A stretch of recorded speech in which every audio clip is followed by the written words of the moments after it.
Hi hello எல்லோருக்கும் வணக்கம். Welcome back to Senthur home. I hope எல்லோரும் நல்லா இருக்கீங்கன்னு நினைக்கிறேன். இது ஒரு ரேண்டம் பிளாக். நாங்கள் திருச்செந்தூர் போயிருந்தோம், ஸோ அதை ஷேர் பண்ணியிருக்கேன். நாகர்கோவில் ஸ்டைலில் ஒரு மீன் குழம்பு ரெசிபி நான் ஷேர் பண்ணியிருக்கேன். வாங்க வீடியோக்குள்ளே போகலாம். இந்த சேனலை இப்போ தான் ஃபஸ்ட் டைம் பார்க்குறீங்கன்னா கீழே இருக்க ரெட் கலர் பட்டனை சப்ஸ்கிரைப் பண்ணிக்கோங்க. கூடவே பெல் ஐக்கானையும் கிளிக் பண்ணிக்கோங்க. மார்கழி மாதம் ஸ்டார்ட் ஆகிடுச்சு. எனக்கு அந்தளவுக்கு பெருசாலாம் கோலம் போட தெரியாது. ஏதோ சின்ன சின்ன கோலம் வந்து பின்ட்ரெஸ்ட், இன்ஸ்டாகிராமை பார்த்து தான் போட்டுட்ருந்தேன். அது வந்து இன்னும் பர்ஃபெக்ஷனாக வரல. ஏதோ போடுறேன். காலேஜ் படிக்கும் போதெல்லாம் மெஹந்திலாம் போட்டு இப்போ அதெல்லாம் எதுவுமே இல்லை. அந்த எந்த டேலண்ட்டுமே இல்லாமல் போயிடுச்சு. கரெக்டாக ஒரு லைன் கூட வராத அளவுக்கு போயிடுச்சு.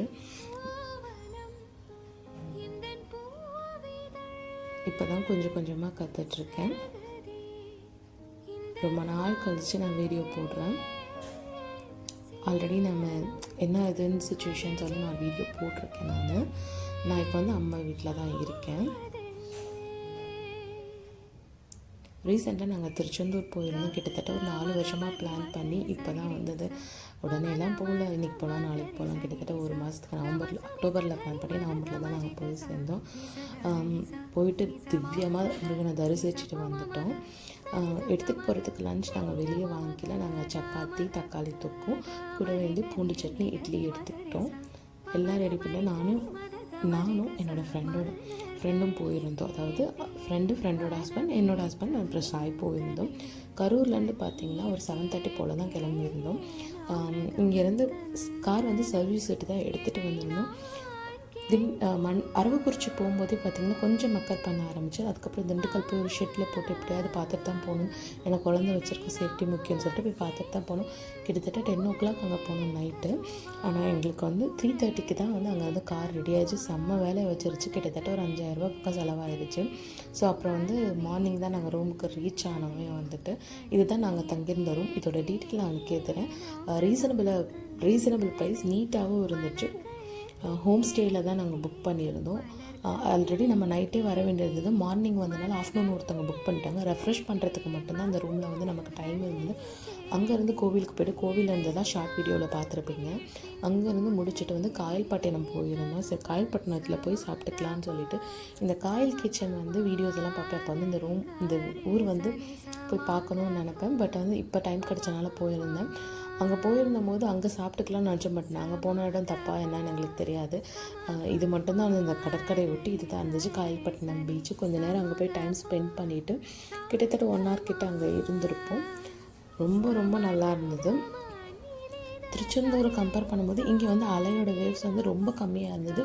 அதே மாதிரி அமைதியாக இருந்தது. கும்பலே இல்லை. 6 o'clock மேலே தான் எல்லோரும் வர அனுப்புவாங்களாமா அப்படின்னு சொல்லியிருந்தாங்க. ஒரு வழியாக சாமியை கும்பிட்டு திருப்தியாக போயிட்டு வந்துட்டோம். ஸோ இன்றைக்கி வந்து நாகர்கோவில் ஸ்டைலில் வந்து மீன் குழம்பு. நாகர்கோவில் ஸ்டைலில் எப்படி மீன் குழம்பு வைக்கிறதுன்னு பார்க்கலாம். ஒரு கைப்பிடி அளவுக்கு தேங்காய் எடுத்துக்கோங்க. 10 பல் சின்ன வெங்காயம், 5 பல் பூண்டு, கொஞ்சமாக மிளகு, சீரகம், சோம்பு சேர்த்துக்கோங்க. வரக்கொத்தமல்லி வந்து ஒரு 2 டேபிள் ஸ்பூன் சேர்த்துக்கோங்க. உங்ககிட்ட மல்லித்தூள், வரக்கொத்தமல்லி இல்லைன்னா மல்லித்தூள் 2 டேபிள் ஸ்பூன் சேர்த்துக்கோங்க. கூடவே 1.5 டேபிள் ஸ்பூன் அளவுக்கு மிளகாய்த்தூள், 1/4 டீஸ்பூன் மஞ்சள்தூள். இதை அரைச்சி எடுத்துக்கோங்க. ஒரு வாட்டி இந்த மாதிரி மீன் குழம்பு வச்சு பாருங்கள். அப்புறம் இதுக்கு அடிக்டிவ்னு ரொம்ப டேஸ்ட்டாக இருக்கும். சின்ன லெமன் சைஸ் புளியை ஊற வச்சுக்கோங்க. இன்றைக்கி வந்து மீன் தலையில் தான் நான் குழம்பு வைக்க போகிறேன்.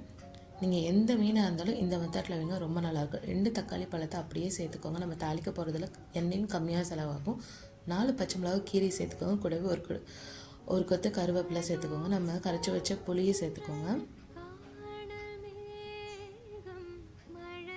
கூடவே நம்ம அரைச்சி வச்சுருந்தோம்ல அந்த மசாலா, தேவையான அளவு உப்பு சேர்த்து ஒரு வாட்டி கிளறிடுங்க. இது கூட்டுறது ரொம்ப ஈஸி, ரொம்ப ரொம்ப நல்லாயிருக்கும். 1 டேபிள் ஸ்பூன் அளவுக்கு எண்ணெய் சேர்த்துக்கோங்க. தேங்காய் எண்ணெயில் செஞ்சுக்கோங்க. எங்கள் வீட்டில் தேங்காய் எண்ணெய் செட் ஆகாதுங்கனால நான் கடலை எண்ணெய் சேர்த்துருக்கேன். தேவையான அளவு தண்ணி சேர்த்து நல்லா வந்து ஒரு வாட்டி கிளறி விட்டுருங்க. அப்படியே தூக்கி நம்ம அடுப்பில் வைக்க வேண்டியதுதான். நம்ம நார்மலாக மீன் குழம்பு வைக்கும் போது எண்ணெய் நிறையா செலவாகும். இந்த மெத்தடில் வந்து 2 டேபிள் ஸ்பூன் இல்லை 1 டேபிள் ஸ்பூனே போதுங்க. நல்லா கொதிச்சு வரணும். கொதிச்சு வந்ததுக்கப்புறம் பார்த்திங்கன்னா இதுக்கு வந்து ஒரு தாளிப்பு ரெடி பண்ணணும். கடலெண்ணெய் சேர்த்துக்கோங்க. அதேமாதிரி 10 பல் சின்ன வெங்காயம், ஒரு கொத்து கருவேப்பிலை சேர்த்துக்கோங்க. நல்லா வந்து பொரிஞ்சதுக்கப்புறமா இதோடு சேர்த்துக்கோங்க. இட்லி, தோசைக்கெலாம் ரொம்ப நல்லாயிருக்கு. சாப்பாட்டுக்கு ரொம்பவே நல்லாயிருக்குங்க. ட்ரை பண்ணி பாருங்கள். இந்த டேஸ்ட் இதை செஞ்சிட்டிங்கன்னா இந்த மெத்தடில் தான் மீன் குழம்பு வைப்பீங்க. எந்த மீனில் வேணாலும் வைக்கலாம். இந்த வீடியோ பிடிச்சுன்னா சேனலை வந்து மறக்காமல் சப்ஸ்கிரைப் பண்ணிவிடுங்க. கூடவே பெல் ஐக்கானை கிளிக் பண்ணுங்கள். Thank you so much.